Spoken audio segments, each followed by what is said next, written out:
If I told you inflation peaked, interest rates are trending down, and the Hawaii real estate market looks to be bottoming, would you buy?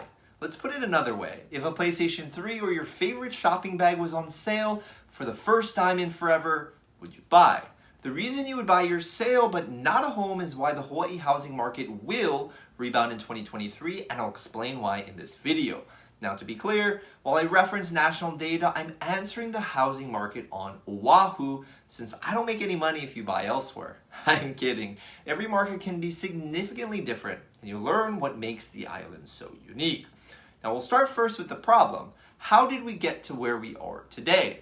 The real estate market in 2022 was a season of significant change. It went from a post-pandemic seller's market to a game of freeze tag in a year, where buyers and sellers alike were running from rising interest rates. Mortgage applications dropped 50% from a year ago, reflecting buyer sentiment at the start of their purchase journey.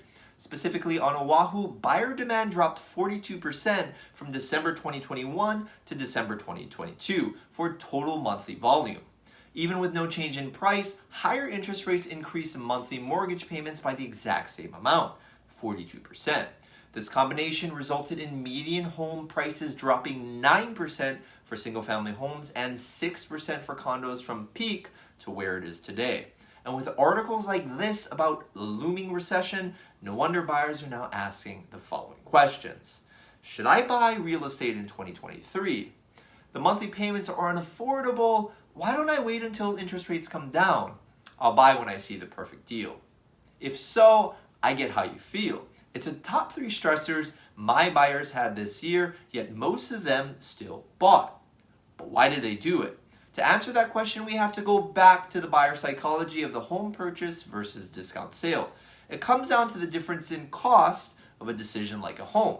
As the cost of the decision goes up, the more impact fear has on the decision. Status quo of waiting becomes a default choice while they wait for certainty, but of what?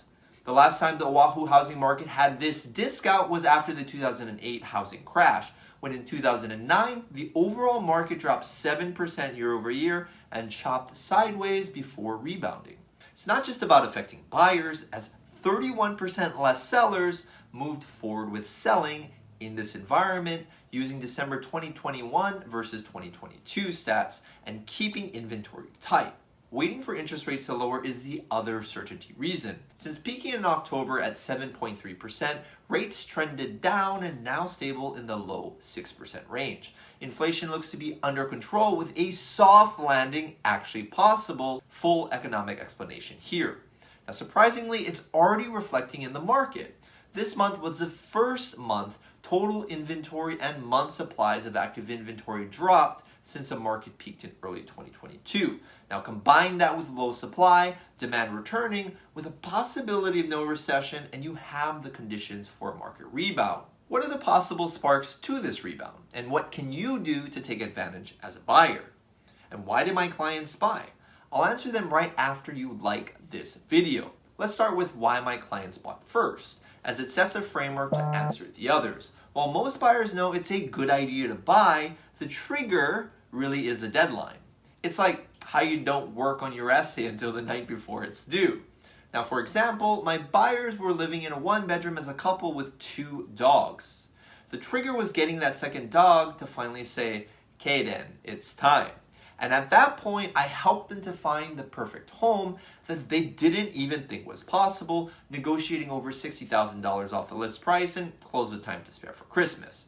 Now, the second example was an investor. I met her during open house. She had 3 weeks from the time I met her to find a replacement investment property or pay $200,000 in taxes. But there was one major problem: no inventory, even in this market. Now I got creative, found her a property with 2 days to spare, negotiated over $10,000 off the list price, and just closed recently with that video coming up. What did they both have in common? A deadline to buy and a buyer's market to buy it in, and I did the rest. Now buyers, have you seen how difficult it was to purchase during the pandemic? You had no leverage, competed against so many other offers, and got your heart broken home after home after home. Everyone decided to buy then, and You don't want to buy now when the tables have turned in your favor? Deals don't last forever, and that deadline is coming up, whether you're paying attention or not. If I'm wrong, come back to this video in 6 months and comment, "Your crystal balls suck." If not, and you haven't bought, hit me up. I'll still help you judgment free. Now on to the last item, the rebound spark. It's tourism, the largest industry in Hawaii by far, and more than likely the reason you're even watching this video. But it's not how you think. Foreign buying of real estate has only been a nominal portion of buyers in Hawaii. In 2018, it was the highest percent of foreign buyers in recent years at 5%. And since then, it's been a slow decline to 2% as of the latest 2022 stats. But what you probably don't know is that Japan is the largest investor country here by far. In 2018, accounting for twice the rest of the top 10 foreign countries combined. Since the pandemic, it's changed, and while still hanging on to number one currently, it's a totally different ballgame. Or is it? Japanese visitor traffic for November 22 was the second highest monthly count since the pandemic started. While previously the largest international visitor segment, they just never came back. Until now. As the world returns to normalcy, Hawaii will come back to the tourist destination it once was. Except now with much more U.S. travelers. All that travel money is a stimulus package for the Hawaii economy. And with local buyers accounting for 77% of total U.S. buyers, which accounts for 98% of buyer volume here, that's your spark. Oh, and there's not much new supply, with the only major new condo development happening in Kaka'ako. So learn more about Kaka'ako in this video right here.